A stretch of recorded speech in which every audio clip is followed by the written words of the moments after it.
হিন্দু, মুসলিম, শিখ, ইসাই, ইহুদি, বৌদ্ধ, নাসারা সবাই মিলেমিশে আমরা বসবাস করি।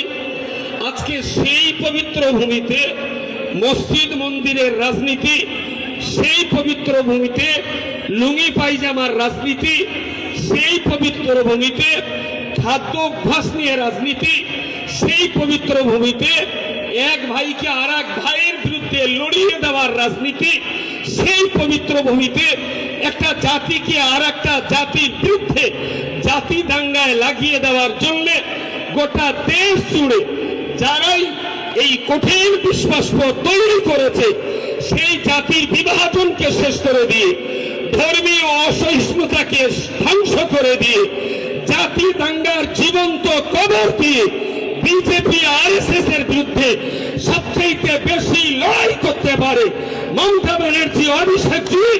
তাই আমার এই জীবনে এসে তাদের হাতকে শক্ত করার জন্য আমি আব্দুল মাতিন, আমার এই রাজনীতি নতুন প্রবেশ। আমি অন্য কোনো কারণে রাজনীতি করতে আসিনি।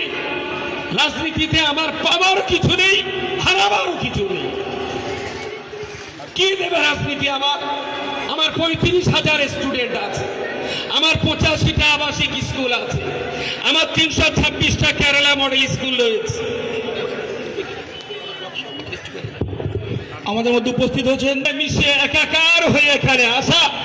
এই একাকার হয়ে থাকাটা হিন্দুর চোখে মানুষকে না, হিন্দুর চোখে মুসলমানকে না দেখে, মুসলমানের চোখে হিন্দুকে না দেখে, বিজেপি আরএসএস এর চোখে বাংলাকে না দেখে, যদি মানুষের চোখে আপনি বাংলাকে দেখতে পারেন, তাহলে লিখে রাখুন, একদিন এই বাংলা গোটা ভারতবর্ষকে পথ দেখাবে বলে আমি বিশ্বাস।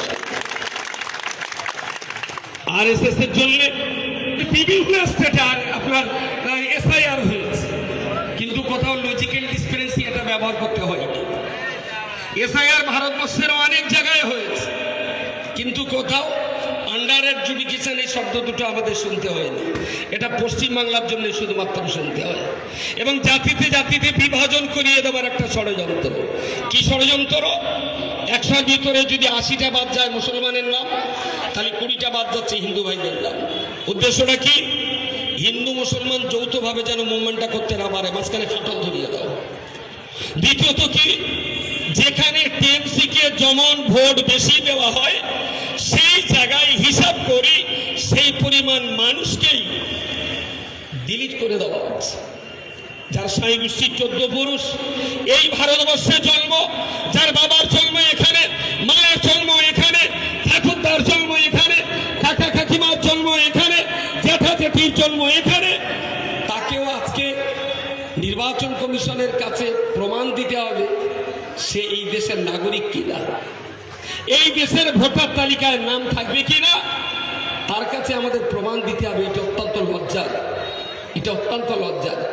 কিছু মনে করেন না, আমি একটু সাদামাটা কথা বলতে ভালোবাসি। হয়তো এখানকার অনেক মা বোন আছেন, আমার সঙ্গে তাদের পরিচয় পরিচিতি নেই, আমি একটু খোলা কথা খোলাখুলি বলে থাকি। আমার মাথায় টুপি আছে, এটা পুরুষ মানুষের একটা লক্ষণ। এখানে গোপ আছে, দাঁড়িয়ে আছে, এটাও তো পুরুষের একটা লক্ষণ নাকি? গায়ে জামা আছে, বড় জামা, এটাও তো পুরুষ মানুষের লক্ষণ।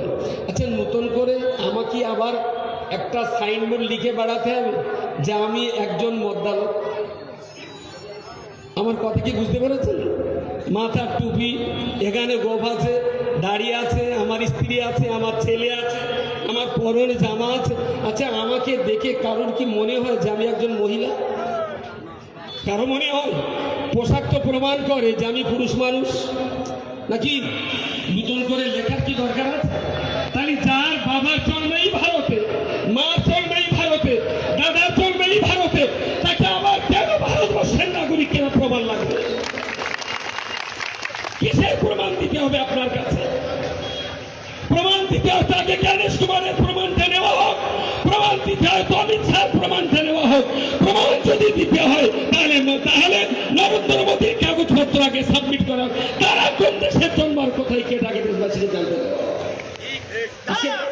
12 বছর ধরে যে ভদ্রলোকের শিক্ষাগত যোগ্যতায় আমরা বলতে পারি, ভদ্রলোক কতটা লেখাপড়া জানে এই 12 বছর ধরে জানা যায়। এটা গর্বের সারা পৃথিবীর কাছে এই একটা মাত্র দেশ যে দেশের প্রধানমন্ত্রীর শিক্ষাকতা জানতে চাওয়াটাও আইনত অপরাধ। আশ্চর্য ব্যাপার, এনার এই ভদ্রলোক